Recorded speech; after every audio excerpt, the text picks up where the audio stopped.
If you have your Bibles, turn to the Gospel of John. We're going to read one verse.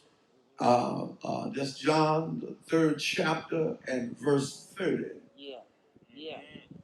And it reads, "He must increase, but I must decrease." I want to talk from the theme this morning, the man I met. The man I met. In life, we have the privilege of meeting people. Some we meet are famous, they're stars, they're in Hollywood. Some are athletes who have accomplished great feats. We've met politicians and we've met teachers and educators. I never shall forget on the campus of Howard University, where I had matriculated, I had the opportunity to meet Bishop Tutu. Bishop Tutu was an Anglican bishop in the Anglican Church in Africa, and he worked closely with Nelson Mandela in the fight for freedom for Africans who dwelled in South Africa. He was a small statured man, spoke with a English accent, but you could just tell, just being in his presence, that the anointing of God that was on his life, even though he had no physical scars that I could see, but in the struggle of that magnitude, I know that there was a lot of emotional scars. He made an impact on a young collegiate theologian student, and it caused me to think about those who represent God and how we oftentimes put our lives on the line for others. I left there a better student. I left that engagement a better person. I left there wanting to do more for the community in which I came from and where I live.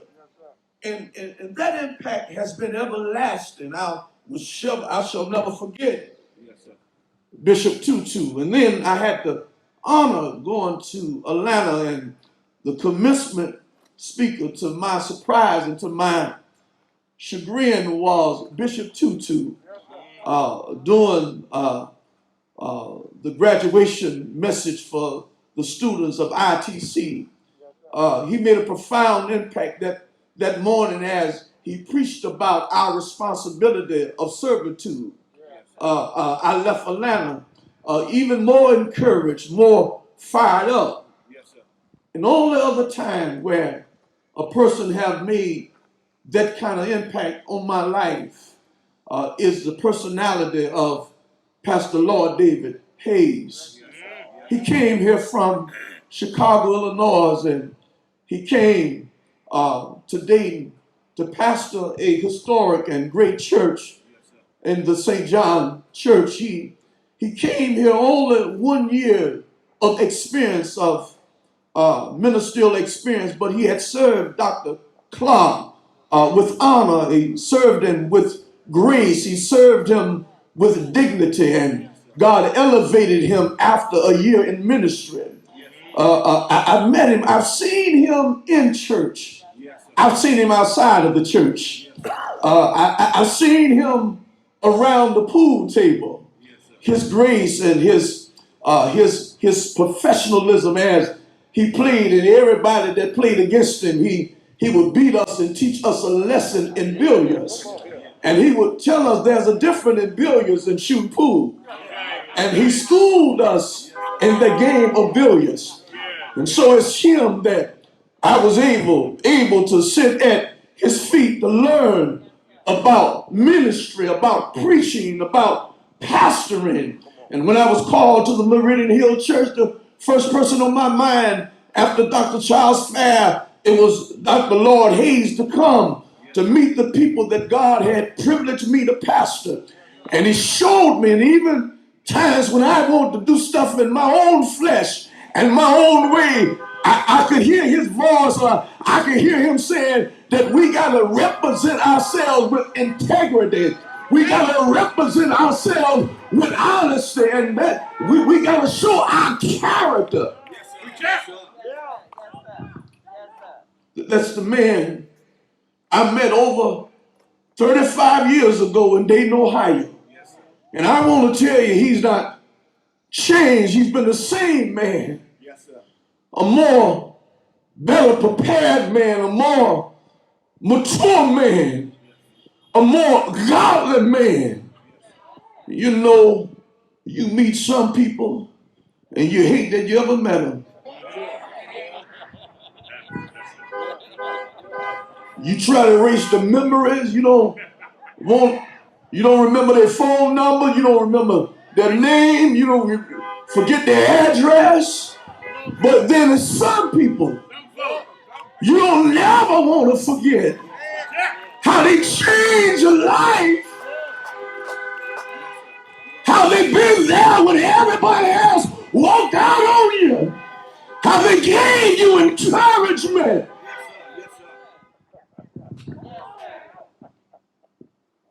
So he gave me the theme, and I read it. I said, this is an introduction in meeting personalities. John opened his gospel, and John 1 gives us a heavenly introduction. He talks about a man coming from God, and he comes through the womb of a woman, but he comes as the Word. And he says that the Word became flesh and dwelt among men. Introductions. And as you read the book, then he's introduced to Philip, and Philip introduces him to Nathanael.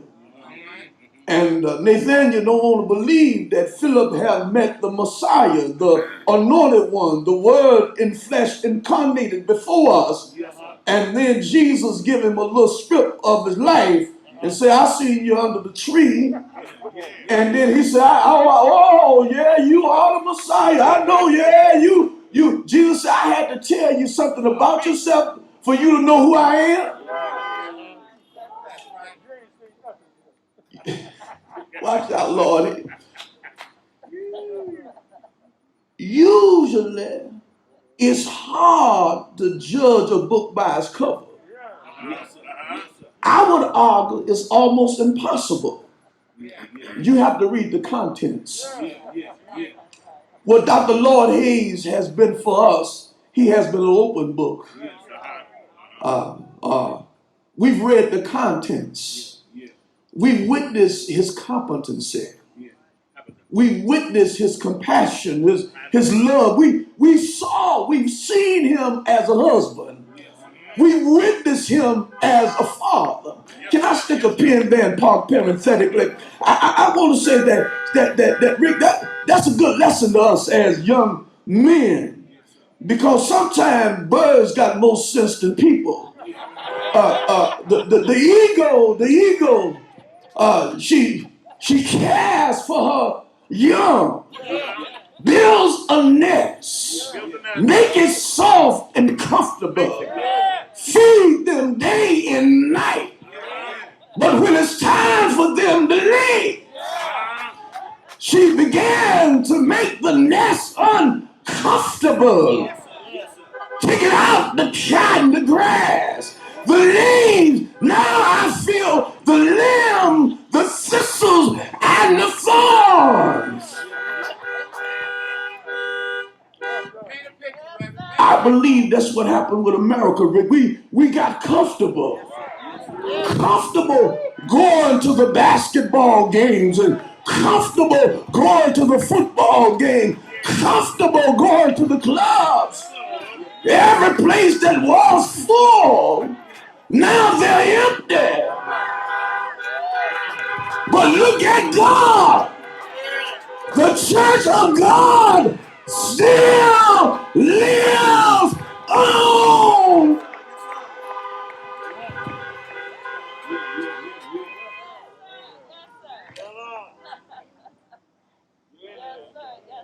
It's introductions. I gotta hurry through it, Doc Hayes. It's introduction.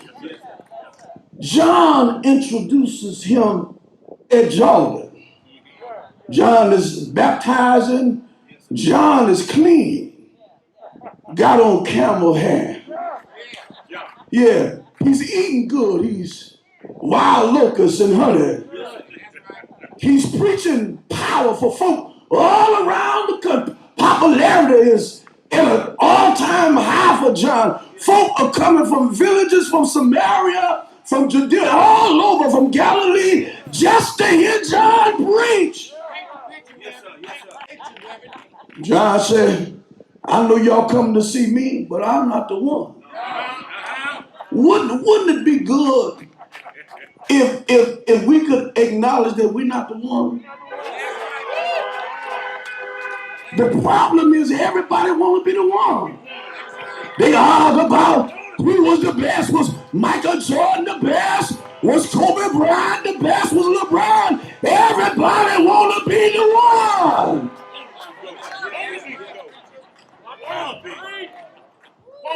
John said, I am not the one. Then John's disciples come. You know that man you baptized and you said was the Messiah, was the one. Look, everybody's going to him now. And John says to them, I told you that. I must decrease and he must. Y'all come on in this house if you will. And so I want to say three things, Rick, I'm gone. First of all, the man I met, it deals with the person I met. John said, I met him, I'm some kin to him. We're cousins, and his mother and my mother are cousins, but we didn't know what all of this was about. And so John says to us, I've seen the humanity of Jesus. Ain't that good news that we know that Jesus was not only divine, but human? Look, I don't want all these folk, they so holy that their feet don't touch the ground. I believe that's why the church messed up, because you got all these folk, all they've known is church all their lives. I want some folk who have been around the crap table. I want some folk who came out the dope house. I want some folk that came out the whole house. I want some folk that came out the clubhouse. I want folk who have been through it like Rahab was. And God changed her life. I want change folk. You ain't been all you are all your life. And right now, I'm with Bishop Staples and somebody we were talking, he told the guy, he said, I'm saved and love God, but you mess with one of my children, I don't know what I'll do. Still saved, still filled with the Holy Ghost, but I don't know what y'all ought to come on here. The humanity of Jesus. Jesus got tired. Jesus got hungry. Jesus had pain. He had sorrow. He had disappointments. Look what they said about it. He said, now, look at him. Hanging out with them wine dibblers. And hanging out with them prostitutes. And talking about he the son of God. He ain't no son of God. Jesus had to let them know I didn't come for the well. I came for the sick. The well don't need no physician. Can I get a witness? Amen. Sick folk need a physician. But not only do I see the humanity, that's what you showed us, Dr. Lord Hayes, how to be human. But not only that, but I see the humility of Jesus. Yeah. So many. You got to know preachers. You know, you see them at the convention. They walking tall. Got they walk. And you would think that they own the world. Don't speak to folk, thinking they better than folk. That is not a spirit of humility. But when you see Lord Hayes in Dayton or Chicago or Detroit or New Orleans, Lord Hayes, Sister Hayes, the same no matter where you see him. Hey! All of us could have a lesson in humility. Jesus got ready to wash his disciples' feet. Peter said, no. Jesus said, no, you better let me. Yeah. Peter said, well, look, if it's in that case, don't only wash my feet, but wash me off.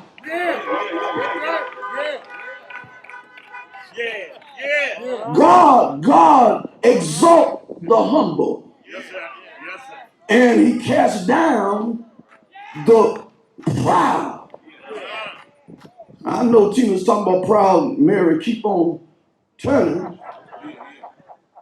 But proud Mary, she can use a little humility. But not only the humility of Jesus, but the heritage of Jesus. That's what, when you see the ministers have come out of the loins of Dr. Lloyd Hayes, he's leaving heritage. When you see his daughters and sons still in the church, that's heritage. When you see Greater St. John have built under his leadership, he has represented the state of Ohio, the city of Dayton, all over this country with integrity and intelligence. That's heritage.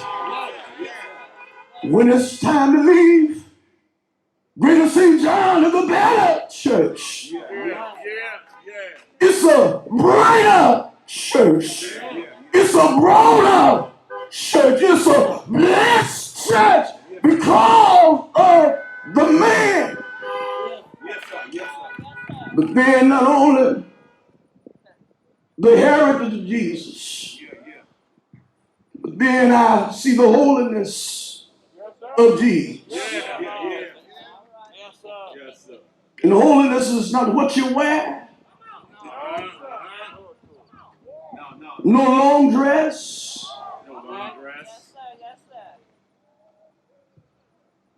Minus lipstick or rouge. But holiness is a way of life. How you love your enemies. And how you treat your friends. And so it is, I wish I could stay. But not only the person I met, but also the prophet I met. We see where he's getting personal attention.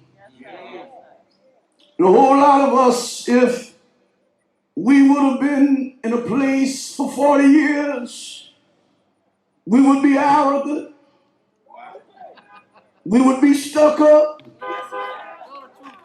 Never asking what we can do for others. Matter of fact, we would be something like the president we got in the White House now. A grown man tweeting and texting. I thought grown men would use the telephone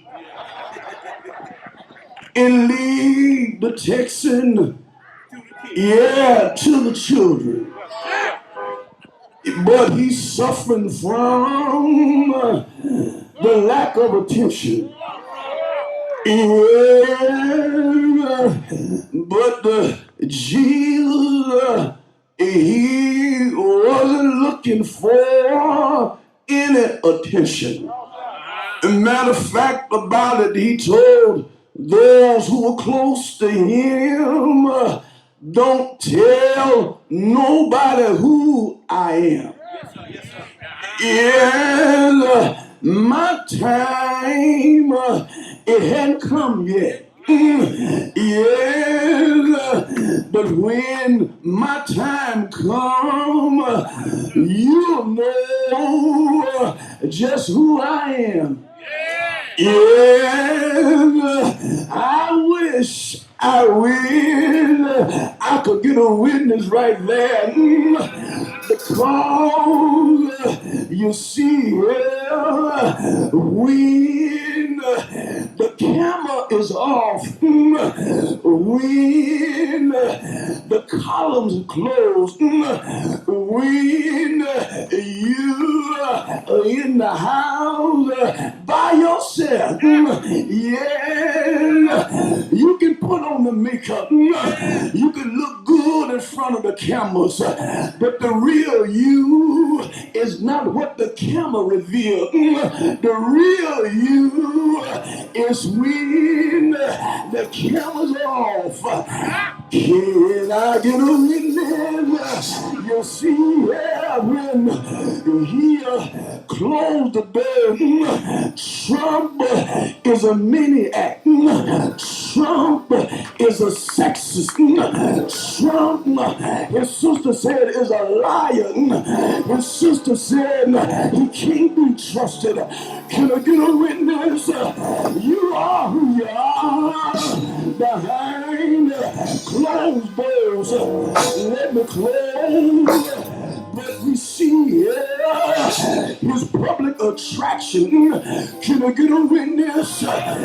Jesus is like a magnet. He draws the unpredictable. He draws the disenfranchised. He draws the oppressed. Look at Jesus, chapter 4, John, at the well, and at the well, a woman of Samaria come and said, yes, what are you doing here?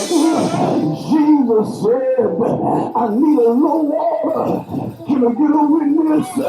And she said, I have nothing to draw with. And Jesus let her know, I don't really want that water. I'm really here to give you a word. Yes. She talked about how many times you've been married. And Jesus said, the one you're living with now, he's not your husband behind closed doors. And she said, speak on, son. You seem like a prophet to me. And Jesus told us, we won't worship here. Yes, at this well, on that mountain, we won't worship in Samaria or Jerusalem. But when we show up worship, we gonna worship in spirit and in truth. Take off the stops, take off the facade, and come and worship him. Worship him in holiness. Worship him with praise. Worship him with thanksgiving. If you got worship on your mind, let me hear you. Hump your horn. Yeah. Yeah. Thank you. I met the man at the Second Baptist Church in Sandusky, Ohio. A lad and a boy walked down the aisle, gave W. Bishop Stephen. I gave him my hand, but I gave Jesus my heart. Is there anybody in here had a similar experience where you gave Jesus your heart? If you gave it to him and he still have your heart, let me hear you say yes. Yes! Yes!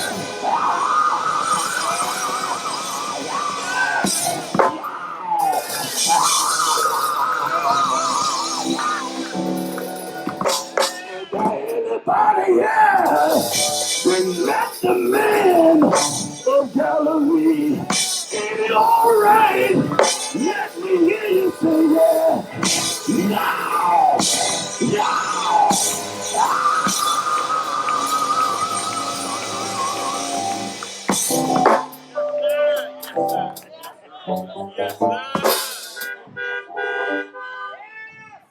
I met him at 15. I'm 61. And I'm still in love with him. Now some of y'all, I have not fallen out of love with Jesus. And I'm telling you this, I love Dr. Lloyd Hughes.